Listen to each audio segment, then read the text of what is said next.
ஒரு வரி வருது என்னன்னா, திருத்தணியில் உதித்தருளும் ஒருத்தன் மலை விருத்தன் என் உளத்தில் உரை கருத்தன் மயில் நடத்து குகன்வேலேன்னு வருது. என்னன்னா திருத்தணியில திருத்தணி முருகான்னு சொன்னா முருகன் வந்து நிற்கிறார். அதைத்தான் சொல்றார். திருத்தணியில் உதித்து அருளும் ஒருத்தன் மலை விருத்தன். மலைகளுக்கெல்லாம் அரசன் யாருன்னா திருத்தணி மலை தான். அதனால தான் சொல்றார் மலை விருத்தன். இன்னொன்னு சொல்றார் மயில் நடத்து குகன் வேலேன்னு சொல்றார்.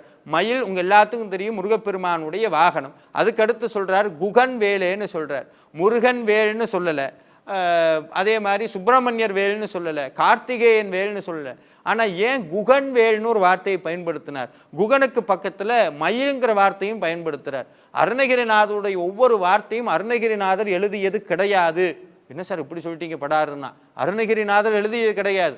உள்ளுக்குள்ளிருந்து முருகன் சொல்லுவார், அருணகிரிநாதர் எழுதுவார், பாடுவார், அவ்வளவுதான். அருணகிரிநாதரே அதை சொல்றார். அப்படி மயில்